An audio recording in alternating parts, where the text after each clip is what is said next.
Happy friendship day. మా పిల్లలకి ఇదొక చిన్న సర్ప్రైజ్ అనమాట. సో, వాళ్ళకి చెప్పకుండా ఇలా ప్లాన్ చేశాము. సో, మా వాళ్ళంతా ఫుల్ ఎక్సైట్ అవుతున్నారు. ఎప్పుడెప్పుడు కేక్ కట్ చేద్దామా అనేసి. మా రేణుక అయితే క్యాండిల్ తీసుకొచ్చి పెట్టింది కేక్ పైన. బట్ తనకి మ్యాచ్ బాక్స్ ఇంకా కనిపించలేదు. సో, దానికోసం అయితే వెతుకుతున్నట్టుంది. పాపం వీళ్ళంతా వెయిట్ చేస్తున్నారు ఎప్పుడొస్తుందా అనేసి. సో, ఫైనల్లీ మ్యాచ్ బాక్స్ అయితే దొరికేసింది.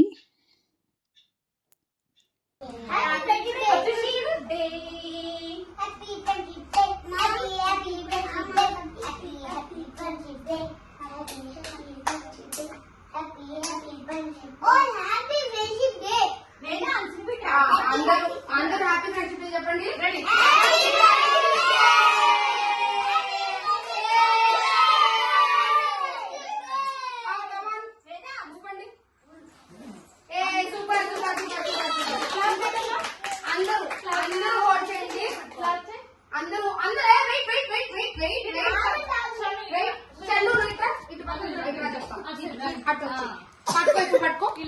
షన్వి ఇటు పట్టుకో, ఇక్కడ పట్టుకో. ఇప్పుడు పట్టుకోండి. Ready, 1 2 3 go. Happy friendship day.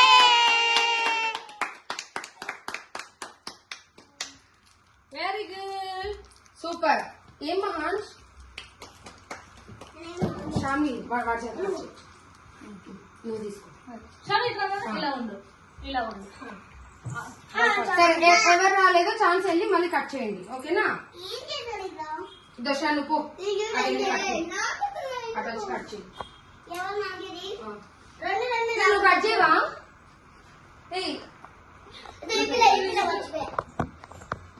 చెప్పు హ్యాపీ ఫ్రెండ్షిప్ డే చెప్పు.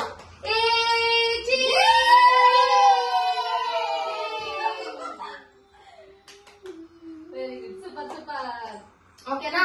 వెళ్ళి కూర్చోండి. మీకు so happy friendship day Abhinav. Cake cutting తర్వాత అయితే మేము మా పిల్లలకి స్నాక్స్ అయితే పెడుతున్నాము. సో, మేమైతే టోటల్‌గా 15 మెంబర్స్ అని కౌంట్ చేసుకున్నాము. బట్ నాకు తెలిసి 10 మెంబర్స్ అయితే వచ్చుంటారు. చాలా వరకు రాలేదు. But okay. మా వాళ్ళైతే ఫుల్ ఎంజాయ్ చేశారు. అంటే కేక్ కటింగ్ కదా! సో, వాళ్ళు ఫుల్ హ్యాపీ అనమాట. తర్వాత స్నాక్స్ కూడా వాళ్ళకి ఇష్టమైనవే తీసుకొచ్చాము. సో, వాళ్ళు ఇష్టంగానే తిన్నారు. నేనైతే కేక్ సర్వ్ చేశాను. చాలా హ్యాపీ అనిపించింది. పిల్లలు కూడా ఇలా చేస్తూ ఉంటే వాళ్ళు కూడా చాలా హ్యాపీగా ఫీల్ అవుతారు కదా! బర్త్డేస్కే కాకుండా ఫ్రెండ్షిప్ డే ఇలా స్పెషల్‌గా సెలబ్రేట్ చేస్తే.